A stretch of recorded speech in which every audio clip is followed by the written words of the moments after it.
Salut les investisseurs, dans cette vidéo on va analyser Euronext. Avant de commencer, je vous rappelle que si vous souhaitez demander des analyses d'actions, vous pouvez le faire en rejoignant le canal Telegram via le lien en description de cette vidéo. Pensez à vous abonner à la chaîne pour ne pas rater les prochaines analyses. On commence tout de suite avec le cours d'Euronext. On voit que depuis 10 ans, on est au plus haut absolu. On a quasiment fait un x5 voire x6, donc c'est plutôt pas mal. On va regarder ce qui se passe en termes de chiffre d'affaires. En médiane, on est sur une croissance de 8,24%.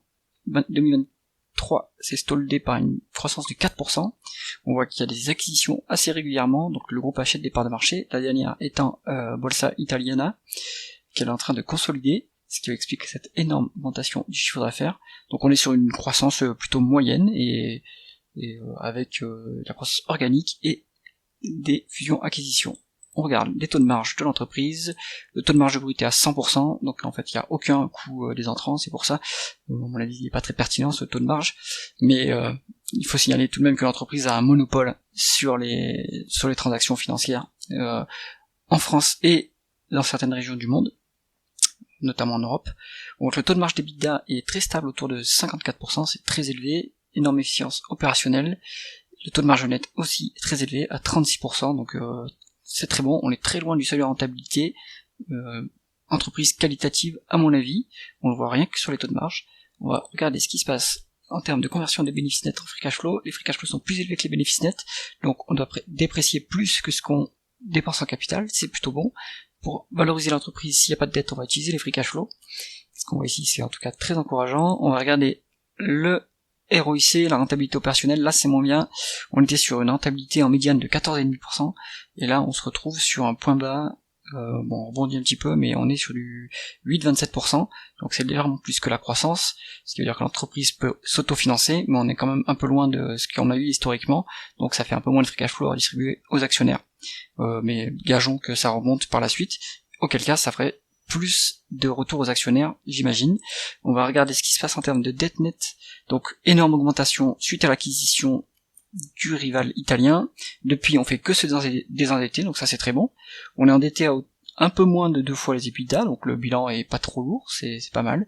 Et un tout petit peu plus, voire 2 fois les free cash flow, donc très bien, on peut se désendetter en 2 ans si l'entreprise priorise le désendettement. Donc ce qu'on voit ici, c'est une entreprise qui est bien gérée aussi au niveau de la dette, et qui a une allocation du capital qui priorise aussi le désendettement. Donc ça c'est plutôt bon.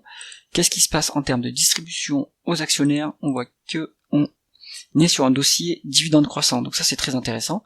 On doit être sur du 2,5 à 3% de rendement du dividende, donc ça commence à être intéressant pour quelqu'un qui veut une petite rente. Surtout que les dividendes ne représentent pratiquement que un tiers, voire légèrement plus qu'un tiers des free cash flow, donc très bon, il y a de la marge pour l'augmenter. Il est sûr ce dividende. En revanche, il n'y a pas de rachat d'actions et il y a eu une dilution, donc ça va être à cause de la fusion à mon avis, et on a un peu de rachat d'actions aussi depuis 2024. Est-ce que c'est quelque chose de ponctuel ou est-ce que l'entreprise se lance dans un programme de rachat d'actions récurrent? Ça, il faut le voir dans les rapports financiers et dans la politique d'allocation du capital du groupe. Ce qu'on voit ici, c'est quand même encourageant. La dilution, si ça se justifie pour une acquisition qui est créatrice de valeur pour les actionnaires, pourquoi pas après, hein. Donc est-ce que la valorisation du groupe mériterait qu'on rachète plus d'actions? On va regarder ça en termes de valeur d'entreprise sur EBITDA, puisqu'il y a de la dette. On voit que là par contre il n'y a pas de marge de sécurité. En médiane on était sur du 12, actuellement on est sur un point haut à 14,7, donc en 2021 on était sur un niveau très élevé, mais ça c'est parce qu'à mon avis les EBITDA étaient faibles cycliquement. Maintenant, je pense que voilà, la décote a disparu, le dossier est devenu plus qualitatif et le marché l'a réévalué. Conclusion d'Euronext. Moi, je pense que pour le long terme, c'est intéressant de se placer sur Euronext puisqu'il y a des dividendes qui sont bien assurés et qui commencent à avoir un rendement intéressant.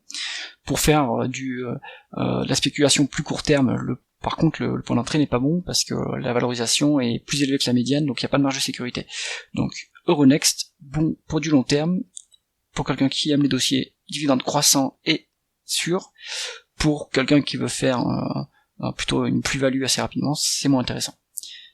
C'est tout pour l'analyse. Si vous avez aimé la vidéo, mettez un pouce vers le haut et pensez à vous abonner à la chaîne. À bientôt.